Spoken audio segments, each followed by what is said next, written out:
Hello and warm welcome to this lecture series. I, Dr. Narendra Singh, going to deliver a lecture on a very important topic, social movements in modern India. In this lecture, I will try to focus on the nature of social movements. This lecture is specially designed for the students of MA or those students who are preparing for UGC NET examinations or UPSC aspirants. Let's begin the topic.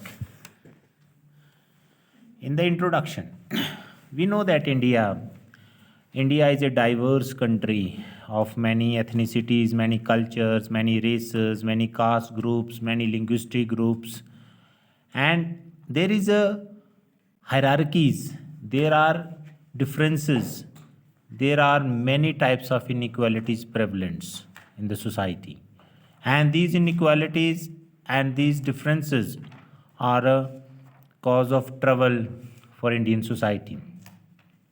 When one section of society found the, mistreatment with them or not a treatment of equality with them, they raise a voice. When they raise a voice, when they want to bring a change in their social position, this collective effort is called as social movement. When these inequalities are challenged and collective mobilization happens, social movements take birth. Social movements always aims at collective change for the betterment of aggrieved sections. तो हमेशा social movement किस लिए होगा? Betterment के लिए होगा. और इतिहास में ये कोई नई बात नहीं है कि आज ही कोई हम मॉडर्न एरा में ही सोशल मूवमेंट्स देख रहे हैं. ये हिस्टोरिकली हम देखते आए हैं कि जब लोगों को लगता है कि उनके साथ गलत हो रहा है, उनकी आवाज़ नहीं सुनी जा रही, वो इंडिविजुअल लेवल पे कुछ नहीं कर सकते, तो वो कलेक्टिव लेवल पे आ जाते हैं. और कलेक्टिव लेवल पे आके वो क्या करते हैं? उस सिस्टम को चेंज करने की कोशिश करते हैं. जैसे हमने देखा कास्ट मूवमेंट इंडिया में चले, पीजेंट मूवमेंट इंडिया में चले, वीमेंस की पोजीशन को बेटर करने के लिए जेंडर राइट्स वीमेन चले, मूवमेंट्स चले. ठीक है, अभी तो इन्वायरमेंट को प्रोटेक्शन के लिए भी मूवमेंट चल रहे हैं, इन्वायरमेंटल प्रोटेक्शन मूवमेंट्स, जिसमें चिपको मूवमेंट है, अपीको मूवमेंट है, जिसमें सस्टेनेबल डेवलपमेंट की बात की जा रही है. ठीक है, ग्लोबल वार्मिंग के अगेंस्ट आवाज़ उठाई जा रही है, पोल्यूशंस के ख़िलाफ़ आवाज़ उठाई जा रही है. तो इस तरह से ये जो मूवमेंट्स हैं वो कई अलग अलग फॉर्म के हो सकते हैं, अलग अलग टाइप के हो सकते हैं, डिपेंड करता है कि उनका कॉज क्या है. इंडिया में क्योंकि हमने पहले भी बात की कि बड़ी तरह के डिस्क्रिमिनेशंस हैं और डिससेटिस्फेक्शंस हैं, जो एक फर्टाइल ग्राउंड बनती हैं मूवमेंट्स के लिए.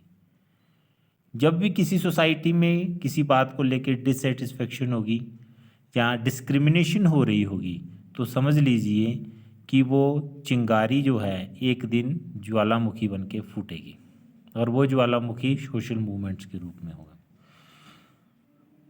जब ऑपरेशन इस लेवल पे पहुंच जाती है कि वो अनवियरेबल हो जाती है, तो हमेशा रेवोल्यूशन होता है. हमने मार्क्सियन थ्योरी पढ़ी. मार्क्स क्या कहता है? जब क्लास इन इटसेल्फ से क्लास फॉर इटसेल्फ बनती है तो रेवोल्यूशन आता है, क्योंकि एक कॉज हो जाता है. उस एक कॉज के लिए सभी इकट्ठे हो जाते हैं और उसको अचीव करने के लिए एफर्ट करते हैं और रेवोल्यूशन करते हैं. रेवोल्यूशंस में इसकी total change in the existing structure. ठीक है, हिंदुस्तान में भी इस तरह के बहुत सारे मूवमेंट हुए. जैसे अगर हम मिडिवल पीरियड में देखें, भक्ति मूवमेंट उस समय किसके खिलाफ चला था? वो चला था prevalent caste system, derogatory caste system और प्रेवलेंट इग्नोरेंस और सुपरस्टिशंस के खिलाफ, जिसमें गुरु नानक देव जी, कबीर, तुलसी, नानक और बहुत सारे सेंट्स जो थे उन्होंने पार्टिसिपेट किया और लोगों को अवेयर किया. जो सोसाइटी में फैली हुई सोशल इविल्स थी, जो सुपरस्टिशंस थी, जो इग्नोरेंस थी, कि आप इसको क्यों ऐसा कर रहे हो, ये ठीक नहीं है. और जब कुछ लोगों को डिस्क्रिमिनेट किया जाता था उनकी कास्ट की वजह से, उनकी फेथ की वजह से, उनकी पर्टिकुलर क्लास की वजह से कि वो गरीब हैं, तो वो उस समय के जो फिलोसोफर्स थे मिडिवल पीरियड के, जिन्होंने कलेक्टिवली एक मूवमेंट चलाया जिसे हम भक्ति मूवमेंट कहते हैं, जिन्होंने समाज में फैले हुए जो बहुत सारे वो अंधविश्वास थे गॉड को लेके, मूर्ति पूजा या फिर हम कह सकते हैं कर्म कांड, उसके खिलाफ आवाज़ उठाई और उनको बोला कि गॉड सब जगह मौजूद है, गॉड को आप कैद नहीं कर सकते हो, गॉड किसी की कोई प्राइवेट प्रॉपर्टी नहीं है कि हायर कास्ट की प्राइवेट प्रॉपर्टी और लोअर कास्ट को मिल ही नहीं सकता। जो हेवन एंड हेल का कॉन्सेप्ट बनाया हुआ है वो बड़ा ही क्या है, बड़ा ही पार्शियल है, बड़ा पार्शियलिटी वाला है, बड़ा बाइज्ड है। ऐसा नहीं होता। जो इंसान अच्छे कर्म करेगा, जो ह्यूमैनिटी की सर्विस करेगा, उसको हेवन ही मिलेगा, चाहे वो किसी भी कास्ट से बिलोंग करता हो, चाहे किसी भी रिलीजन से संबंध रखता हो। तो एक सुर में जो आवाज़ निकली उस मिडिवल पीरियड में जिसने रिफॉर्म की बात की, वो कहलाई भक्ति मूवमेंट। इसी तरह से एक कॉन्टिन्यूस ट्रेडिशन चलती रही सोशल मूवमेंट्स की, जिसमें हमने देखा विमेन मूवमेंट्स। आपने देखा ब्रिटिश पीरियड में राजा राम मोहन राय, जिन्हें हम फादर ऑफ मॉडर्न इंडिया भी कहते हैं, उन्होंने वीमेन की पोजीशन को अपलिफ्ट करने के लिए बहुत सारे मूवमेंट्स चलाए और अंग्रेज़ों को फोर्स किया कि वो वीमेन की पोजीशन को अपलिफ्ट करने के लिए कुछ एक्ट पास करें। जैसे सती प्रथा एक्ट 1829 में पास हुआ, ठीक है। चाइल्ड मैरिज रिस्ट्रेंट एक्ट पास किया गया बाद में। विडो री मैरिज एक्ट भी पास हुआ 1856 में। इस तरह के और भी बहुत सारे एक्ट और वीमेन एजुकेशन की एडवोकेसी की। ये एक बहुत बड़ा मूवमेंट था। किसके खिलाफ? सोसाइटी में फैली हुई उस समय की जो सोशल इविल्स थी, जो वीमेंस के साथ जो ट्रीटमेंट किया जाता था, उनके साथ जो डिस्क्रिमिनेशन किया जाता था उनके जेंडर की वजह से, और जो स्टीरियोटाइप्स उस समय की सोसाइटी में प्रेवलेंट थे, उसके ऊपर एक बहुत बड़ी चोट थी कि ऐसा नहीं है, हमें वीमेन को भी इक्वली मौका देना होगा कि वो एजुकेशन में एक्सेल कर सके, वो बाकी लाइफ के जितने भी सेक्टर्स हैं, इकोनॉमिक सेक्टर है, पॉलिटिकल सेक्टर है, उसमें इक्वली पार्टिसिपेट कर सके। यही एक कारण था कि बाद में बहुत सारे जो हमारी जो फ्रीडम फाइटर्स थे उसमें वीमेन भी थी, जैसे अरुण आसिफ अली हैं, है ना, सरोजिनी नायडू हैं, है ना, उषा रानी हैं, इस तरह के और भी बहुत सारे फ्रीडम फाइटर्स थे, ठीक है। सुचेता कृपलानी हैं, विजय लक्ष्मी पंडित हैं। तो इस तरह के बहुत सारे जो सोशल रिफॉर्मर वीमर्स थी वो आगे आई, वो चेहरा बनी इंडियन नेशनल मूवमेंट का, और जिस वजह से भारत अल्टीमेटली आज़ाद हो सका। तो वो एक शुरुआत थी किसके लिए? To uplift the womens status in the society. इसी तरह से बैकवर्ड क्लासेस मूवमेंट, हिंदुस्तान में बैकवर्ड क्लासेस की पोजीशन को अपग्रेड करने के लिए पोस्ट इंडिपेंडेंस में मूवमेंट चले। काका कलेलकर कमीशन बनाया गया, जिसमें ओबीसी कैटेगरी को रिजर्वेशन का कॉन्सेप्ट बाद में दिया गया मंडल कमीशन की रिपोर्ट में, जिसमें 27% रिजर्वेशन की बात की गई, ठीक है। तो जो ओबीसी की पोजीशंस को बेटर करने के लिए, यानी कि अदर बैकवर्ड क्लासेस की पोजीशन को अपलिफ्ट करने के लिए जो मूवमेंट चला, वो बैकवर्ड क्लासेस मूवमेंट कहलाया। इसी तरह से ट्राइबल सोसाइटी में मूवमेंट्स चले। ट्राइबल सोसाइटी भी क्योंकि बड़ी ही मार्जिनलाइज सेक्शन है सोसाइटी का। अगर हम 2011 का सेंसस लें तो टोटल आबादी का वो कितने परसेंट है? 8% है, ठीक है। और वो बहुत ही डिप्राइव्ड है, मार्जिनलाइज्ड है, डिस्क्रिमिनेटेड है इकोनॉमिकली, पॉलिटिकली। उनकी जो रिप्रेजेंटेशन है पॉलिटिकल लेवल पे बहुत निग्लिजिबल है। एजुकेशन रेट बहुत ही कम था। इसीलिए भारत के संविधान में एसटी कैटेगरी एक टर्म कैटेगरी ऐड की गई, जिसमें उनके लिए स्पेशल प्रोविजंस ऐड ऑन किए गए, ठीक है। तो उसमें और इसके अलावा भी बहुत सारे मूवमेंट आज़ादी से पहले और आज़ादी के बाद भी चले जो ट्राइबल्स ने चलाए, जैसे संथल मूवमेंट है, बील मूवमेंट है, और आप कह सकते हो मुंडा रिबिलियन है, ठीक है। और बहुत इन मूवमेंट्स ने जो उस समय की जो अंग्रेजी व्यवस्था थी, अंग्रेजी सरकार थी, उसके खिलाफ आवाज़ उठाई। ठीक है, और अपनी स्थिति को सुधारने की बात की। आज़ादी के बाद इन्वायरमेंटलिस्ट मूवमेंट जो चलाए गए उसमें ट्राइबल्स का बड़ा योगदान था, जैसे चिपको मूवमेंट था, अपीको मूवमेंट था, जो इन्वायरमेंट प्रोटेक्शन को लेके चलाए गए कि जंगल हमारे घर हैं और आप हमारे घरों को काट नहीं सकते, उनको बर्बाद नहीं कर सकते, आपको किसी ने कोई अधिकार नहीं दिया है। जो लार्ज स्केल कंस्ट्रक्शन हो रही थी, डैम्स की, ब्रिजेस की, सड़कें बन रही थी, जंगल काटे जा रहे थे, उसके खिलाफ ट्राइबल्स ने एकजुट होकर आवाज़ उठाई और उन्होंने बोला कि ये जंगल आपके लिए सिर्फ लकड़ी हो सकते हैं, एक रॉ मटेरियल का सोर्स हो सकते हैं, लेकिन हमारा इनसे एक रिश्ता है, ठीक है, हम इनको एक मेंबर समझते हैं अपना फैमिली का, और अगर आप इनको काटोगे तो इट मीन्स कि आप इनका मर्डर कर रहे हो, ठीक है, और हम नेचर का मर्डर होने नहीं देंगे, ठीक है।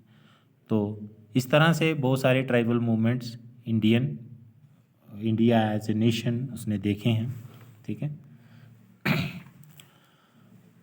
अगर हम इन मूवमेंट्स की अगर नेचर को अंडरस्टैंड करने की कोशिश करें तो सोशल मूवमेंट्स जो हैं इंडिया में, मॉडर्न इंडिया में, they are the multi dimensional, मतलब कि एक डायमेंशन पे नहीं है, मल्टी डायमेंशनल है। कोई एजुकेशनल अपलिफ्टमेंट के लिए चलाए जा रहे हैं, कोई सोशल अपलिफ्टमेंट, कोई इकोनॉमिक अपलिफ्टमेंट, कोई पॉलिटिकल अपलिफ्टमेंट, कोई पॉलिटिकल पार्टिसिपेशन के लिए चलाए जा रहे हैं और अलग अलग सेक्शंस के द्वारा चलाए जा रहे हैं। और ये जो मूवमेंट्स हैं ये क्या करते हैं, they grew consciousness and grew with the help of media. Consciousness, चेतना बढ़ाते हैं किसी इशू को लेके, अवेयरनेस डेवलप करते हैं किसी इशू को लेके। अगर हम आज़ादी के मूवमेंट की ही बात कर लें तो जब तक महात्मा गांधी ने एंट्री नहीं की थी नेशनल मूवमेंट में, तो वो नेशनल मूवमेंट भी नहीं था, वो एक तरह का अर्बनाइज्ड सेंटर्ड मूवमेंट था। वो नेशनल कैसे बना, जब गांधी जी ने बोला कि हमें गांव में बसे हुए हर एक व्यक्ति को इसके साथ जोड़ना होगा, उसको रिलेट करना होगा, उसके अंदर कॉन्शियसनेस डेवलप करनी होगी नेशनैलिटी की, देश क्या होता है। फिर जाके वो जब मूवमेंट गांव के साथ जुड़ा और लोगों को बताया गया कि आज़ादी के क्या फ़ायदे हैं, आज़ाद होने का क्या मतलब होता है, वो जो कॉन्शियसनेस डेवलप हुई और उसकी वजह से जो मूवमेंट चला उसे हम बोल लेते हैं इंडियन नेशनल मूवमेंट।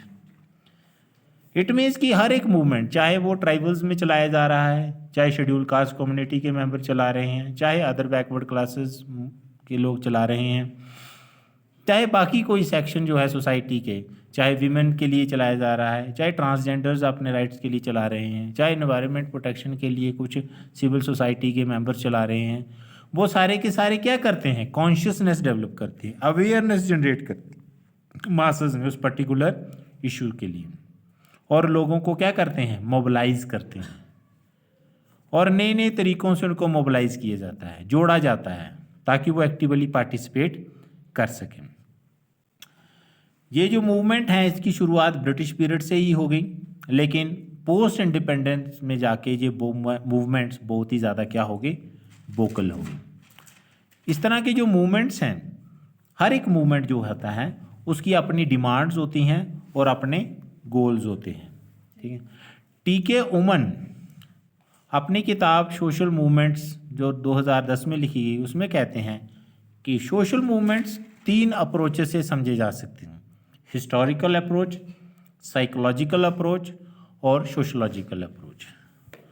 वो ये कहते हैं कि इन सोशल मूवमेंट्स को हम 3 फेज में डिवाइड कर सकते हैं, कॉलोनियल फेज जो 1900 से 1947 तक चला, फिर नेशनल बिल्डिंग फेज जो 1948 से 1989 तक चला, और थर्ड है कंटेम्प्रेरी सोशल मूवमेंट्स जो 1990 से अब तक चल रहे हैं। अगर हम इसमें देखें, थोड़ा डिटेल में डिस्कस करें, कॉलोनियल फेज में वो मूवमेंट चले जो अंग्रेज़ों के समय में चलाए गए, जैसे मैंने पहले ही बात की, जैसे राजा राम मोहन राय, ईश्वर चंद्र विद्यासागर, स्वामी विवेकानंद, दयानंद सरस्वती। उस दौर में जो भी मूवमेंट चले किसी भी सोसाइटी के किसी भी सेक्शन को अपलिफ्ट करने के लिए, वो सारे के सारे इसी फेज़ में आते हैं, ठीक है। नेशन बिल्डिंग फेज में जो मूवमेंट चले, यानी कि आज़ादी के बाद से 1999 तक, ठीक है, 89 तक जो मूवमेंट चले प्री लिबरलाइजेशन पीरियड के पहले, ठीक है, तो वो सारे के सारे मूवमेंट इसमें काउंट होते हैं। जैसे आपको चिपको मूवमेंट है, पीको मूवमेंट है, एनवायरमेंटलिस्ट मूवमेंट है, ट्राइबल्स के लिए जो वो चलाए गए ओबीसी मूवमेंट्स जो हैं, जिसमें काका क्लेरकर कमीशन के बाद बीपी मंडल कमीशन बना और उनके लिए रिजर्वेशन का कॉन्सेप्ट रखा गया। दलित मूवमेंट हैं इसमें, ठीक है, वीमेन लिबरेशन मूवमेंट्स हैं इसमें, वो सारे के सारे इसी कैटेगरी में आते हैं, इसी टाइम पीरियड में आते हैं। तीसरे जो हैं कंटेम्प्रेरी सोशल मूवमेंट्स जो 1990 के बाद चलाए गए, वो भी इन्हीं इश्यूज़ के ऊपर ही थे, लेकिन अब उनकी जो डिमांड्स हैं वो बदल चुकी हैं, ठीक है। अब उनका जो उनका स्कोप है वो बड़ा हो चुका है। तो उसके बाद अगर हम भारत में बात करें कि यहाँ पे किस सेक्शन ने सबसे ज़्यादा पार्टिसिपेट किया है इन सोशल मूवमेंट्स को चलाने में, वो है middle class. Middle class is called as the torch bearer of these movements. बिल्कुल contradictory to Karl Marxian notion. Marx क्या कहता है? मार्क्स कहता है कि मिडिल क्लास की कॉन्शियसनेस ही नहीं होती, इसलिए कोई वो मूवमेंट ही नहीं चला सकती, इसलिए वो रेवोल्यूशन नहीं ला सकती। लेकिन इंडियन कॉन्टेक्स्ट में जितने भी मूवमेंट्स हुए हैं, जो अवेयरनेस कैंपेन चलाए गए हैं, वो सारे के सारे मिडिल क्लास ने ही चलाए हैं। इसलिए इंडियन सोसाइटी में जो मिडिल क्लास का जो रोल है वो बहुत ज़्यादा है। कैसे ज़्यादा है? और ये मिडिल क्लास आई कब? जब इंग्लिश एजुकेशन मिली। इंग्लिश एजुकेशन जब दी गई, और वो जो इंग्लिश एजुकेटेड सेक्शन था जो दफ्तरों में काम करने वाला था, ठीक है, जो डॉक्टर थे, इंजीनियर थे, प्रोफेसर थे, लॉयर थे, ठीक है, इन्होंने मिलके एक मिडिल क्लास का जन्म दिया, क्योंकि ये पढ़े लिखे लोग थे और बाकी का जो समाज था, हिंदुस्तानी समाज, वो अनपढ़ था, वो शिकार था इग्नोरेंस का, सुपरस्टिशंस का। तो इन्होंने ही क्या किया? टॉर्च का काम किया, रोशनी का काम किया और लोगों को गाइड किया। इवन कि अगर हमारा इंडियन नेशनल मूवमेंट जो है उसकी बात भी की जाए, तो उसमें भी जिन लोगों ने पार्टिसिपेट किया वो कौन लोग थे? यही इंग्लिश एजुकेटेड लोग ही थे, जिसमें हम देखते हैं लॉयर्स की बहुत बड़ी जो जमात थी, इसमें उन्होंने हिस्सेदारी, जैसे हमारे गांधी जी, नेहरू जी, डॉक्टर राजेंद्र प्रसाद, ठीक है, डॉक्टर BR अम्बेडकर, ये कौन थे? ये लॉयर ही तो थे। इसी तरह से बाकी जो सोशल रिफॉर्मर्स थे, उन्होंने क्या किया? इंडियन नेशनल मूवमेंट को लीड किया और हम आज़ादी हासिल कर सकें। आज़ादी के बाद भी जो सिविल सोसाइटी मूवमेंट चले, जो उसमें भी कौन लोग थे? यही मिडिल क्लास के लोग थे, ठीक है। तो